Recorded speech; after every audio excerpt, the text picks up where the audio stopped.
वाला कोई नहीं है। आप कहते हैं कि मुसलमान को हत्या करते हैं, ऐसा नहीं है। मुसलमान सांसदों के भी वीडियो आए हैं, वो कह रहे हैं कि बंद कर दीजिए। अभी हम यात्रा में निकले थे, बहुत से मुसलमान भी हमसे मिले, उन्होंने कहा कि हम आपकी मांग का समर्थन करते हैं, हमको आप अनुमति दीजिए, हम लोग बड़ी संख्या में आपके इस मुहिम में जुड़ना चाहते हैं। हमने उनको कहा कि आपको बहुत बहुत धन्यवाद है, लेकिन हम ये हमारी माँ का प्रश्न है, हम नहीं चाहते कि अपनी माँ को बचाने के लिए हम आपका सहारा दें। आपको धन्यवाद है, मुसलमान की सहायता से लोग अरे ठीक है, हमारा भाई सोया हुआ है, हमारी बहन सोई हुई है, लेकिन जाग जाएंगे जगाने से। हमारे अंदर स्वयं इतनी शक्ति है, अभी भी हम बहुमत में है भारत देश में। अगर चाह लेगा वो गौ माता की रक्षा कर लेगा।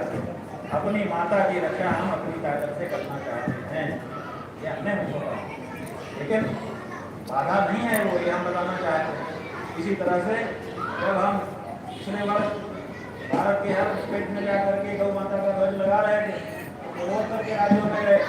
नागालैंड में भाजपा की सरकार सम्मिलित रूप से थी, भाजपा ने अपने लेटर हेड पर वहां के अध्यक्ष ने पत्र निकाल दिया, शंकराचार्य हमारे प्रदेश में घुस नहीं सकते और गाय खाना तो हमारी संस्कृति।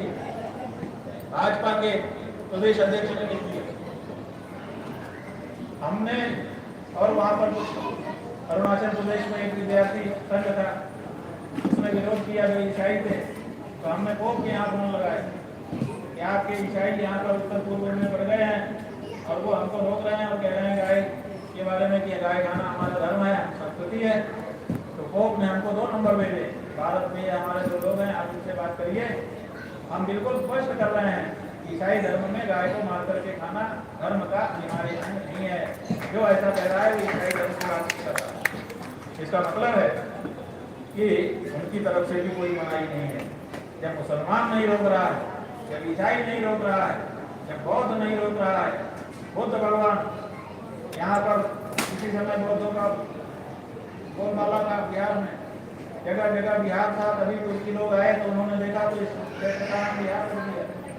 वो बुद्ध वो अपने त्रिपिटक में कहते हैं कि हे मेरे अनुयायियों, हमने त्रिपिटक में पढ़ा, हे मेरे अनुयायियों, जैसे अपने माता की, जैसे अपने पिता की और अपने गुरु की तुम सेवा करते हो, ऐसे गाय की तुम सेवा करना। और ये कह रहे हैं जैन तो किसी भी प्राणी की हत्या को अस्वीकार करते हैं, तो गाय की हत्या कैसे स्वीकार करेंगे? कौन है जो आपका विरोध कर रहा है? कोई विरोध कर नहीं रहा है, लेकिन आप फिर भी कानून नहीं बना रहे हैं बहुमत में रहने के बाद। इसका मतलब है कि आप चाहते ही नहीं हैं, लेकिन हम तो चाहते हैं। जो भी एक सच्चा सनातनी है वो तो चाहता है। तो ऐसी स्थिति में नेताओं से जब आशा उठ गई तो हमने सोचा कि मतदाताओं को भरोसा किया जाए। मतदाता अगर चाहेंगे धीरे धीरे इनकी बात निकल कर के आएगी। हम महाराष्ट्र में थे, हमने महाराष्ट्र राज्य कैसे बना इसका इतिहास पढ़ा, तो देखा कि जो गोवा है, जो गुजरात है और जो महाराष्ट्र है, तीनों एक ही क्षेत्र में एक समय में था, जिसको मुंबई प्रोविंस कहते थे। तो एक ही समय बाद में मराठी बोलने वाले लोगों ने भाषा के आधार पर अपना राज्य अलग कर देने की, गुजराती लोगों बोलने वाले लोगों ने कहा कि हमारा राज्य अलग कर दो, आंदोलन चलने लगा। लेकिन केंद्र की सरकार उनके इस आंदोलन को नहीं सुन रही थी। उन्होंने बहुत आंदोलन किया, आमरण अनशन किए, जाने क्या क्या किए, लेकिन कोई सुनवाई नहीं हुई। तब उन्होंने निर्णय लिया कि अब हम इस तरह की विचारधारा वाले जो लोग हैं, हम चुनाव लड़ेंगे। चुनाव में पार्टी बना करके जब हम मेजोरिटी में आ जाएंगे तो हम अपना प्रदेश अलग कर लेंगे।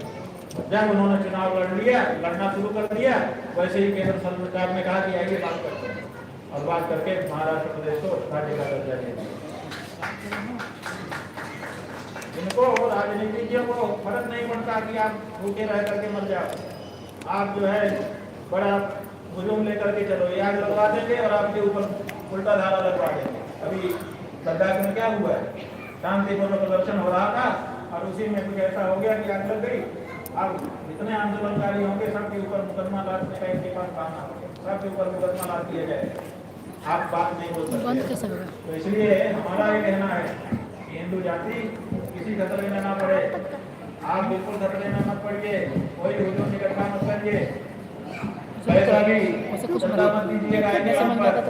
देखे दम पड़े ना, इतना ही संकल्प कर लीजिए, चुनाव आ रहा है, आए उसी सब बात